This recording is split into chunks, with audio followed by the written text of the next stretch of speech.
আসলে না এলে বোঝা যায় না যে আসলে আমরা কত সুন্দর একটা জায়গায় আসছি। অসাধারণ সুন্দর, অমায়িক সুন্দর আর কি। এত সুন্দর জায়গা আর এত সুন্দর পরিবেশ, এটা আসলে আগে কখনো দেখিনি। সুন্দর গোলবাগানে চলে আসছে, যে গোলবাগান হচ্ছে এখন ঐতিহ্যই বলা যায়। এই ঐতিহ্য আসলে ধরে রাখছে শুধুমাত্র কলাপাড়া উপজেলার এই নীলগঞ্জ ইউনিয়নের নবীপুর গ্রামের বাসিন্দারা, যাদের রুটি রোজগারই হয় শুধুমাত্র এই গোলের গুড় সংগ্রহ করে, এবং এটাকে তারা সংগ্রহ করে হচ্ছে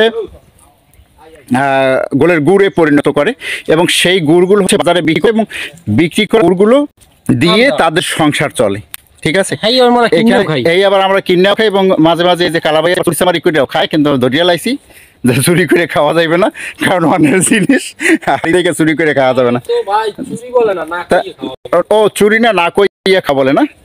যাই হোক, এই অনেক পরিশ্রমী এইখানের মানুষগুলো, অনেক পরিশ্রম করে। এখানে বিশাল বিশাল এরিয়া জুড়ে কিন্তু একটা বাগান, এত বড় বাগান, আপনি এই মাথা থেকে ঢুকলে ও মাথায় আপনি একা বের হতে পারবেন না যদি ওই মানুষগুলোর সাথে না থাকে। মানে এত বড় গোল বাগান আমি আগে কখনো দেখিনি। তবে কালের বিবর্তনের জন্য হারিয়ে না যায় এই এই ঐতিহ্যগুলো, এটা একটা ঐতিহ্যের মধ্যে পড়ে। এই কারণ এই যে গোলের রস সংগ্রহ করে তারপরে গুড় বানানো, এবং এই গুড়ের টাকা দিয়ে তাদের জীবিকা নির্বাহ, এটা একটা ঐতিহ্যের মধ্যে পড়ে। এবং পাশাপাশি হচ্ছে গিয়ে এই ঐতিহ্যকে টিকিয়ে রাখার জন্য তারা কিন্তু ব্যাপকভাবে চেষ্টা চালাচ্ছে।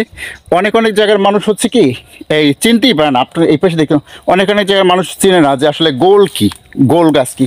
এই যে দেখেন, এরা কিন্তু হচ্ছে এই যে এই পাশ থেকে দেখছেন বৌদিকে, দাদা হচ্ছে বিকেলবেলা এই গাছগুলো কাটে, এবং বৌদি কিন্তু সকালবেলা এসে এই রসগুলো সংগ্রহ করে এবং কলসে কলসে নিয়ে যায়, এবং ওইখানে জাল দিয়ে কিন্তু তারপরে মিঠা বানায়, এবং সেই মিঠা তারা সামান্য কিছু টাকার বিনিময়ে হচ্ছে আমাদের খাবারের যোগ্য করে তোলে, এবং আমরা সেগুলো খাই আর কি। তো এত বড় বাগান আসলে আমি কেমনে দেখাবো যে এত বড় বাগানে কখনোই আমি আগে কখনো ঢুকি নাই জাস্ট। আর এত বড় বাগান কোথাও নাইও, শুধুমাত্র আমাদের এই কলাপাড়া উপজেলার নীলগঞ্জ ইউনিয়নে এরকম এরকম দৃশ্য পাবেন। আছে কম বেশি ছোটোখাটো যদি কোথাও থাকে, কিন্তু এত বড় বাগান আমি কখনো দেখি নাই। এবং এখানের মানুষগুলো যারা এইগুলো নিয়ে কাজ করেন, এই যে গোলের গুড় সংগ্রহ করেন, গাছ কাটেন, এই মানুষগুলো বেশ আন্তরিক। আমাদের দেখি কিন্তু তারা আন্তরিকতার সাথে বলেছে যে আপনারা কোথা থেকে আসছেন, এবং সব কিছু ভিডিও করতে দিয়েছে যে তারা যেই রসগুলো প্রসেস করবে, সেই প্রসেসের যে ভিডিওগুলো আমরা সেগুলো কিন্তু আমরা তাদের কাছ থেকে তাদের অনুমতি নিয়ে কিন্তু করছি, যে আপনারা দেখেন আসলে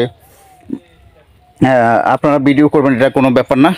তাই এই ভিডিও করে অনুমতিগুলো দিয়েছে, আমরাও ভিডিও করছি। এবং হচ্ছে কি এই মানুষগুলো এই গাছ কাটার পাশাপাশি তারা যে কতটা পরিশ্রম করে সেটা না দেখলে বোঝা যাবে না। আপনারা দেখছেন কিন্তু আমি কিন্তু খালি পায়ে কাদার মধ্যে দিয়ে হাঁটছি। তো আমি একটু সময় হাঁটছি, যে এই সময়টার জন্য আমার কাছে কেমন জানি লাগতেছে যে আমি কাদা পের হয়ে মানে কাদার মধ্যে হাঁটতেছি। এই মানুষগুলো হচ্ছে সেই সন্ধ্যা এবং সকাল দুপুর প্রত্যেকটা সময়ই এই রসের জন্য, মানে এই গুড় বানানোর জন্য এরকম কষ্ট করে কাদা পার হয়, যেটা আসলে আমরা আসলে করতে পারতাম না। আদাব, ভালো আছেন? আমি এই পাশে আছি। তো আসলে তারা যে কি পরিশ্রম করে, তারা ন্যায্য অনেক অনেক পরিশ্রম করে, সপরিবারে পরিশ্রম করে আমাদের জন্য, এবং এই গুড়গুলো বানিয়ে তারা হচ্ছে আমাদের দূর প্রান্তে পৌঁছে দেয়, যেটা দিয়ে আমরা একটু আসলে কিনে খাই নামমাত্র দামে। আহামরি এরা যে পরিশ্রম করে, এর যা দাম হওয়ার দরকার সে তুলনায় অনেক অনেক অনেক কম।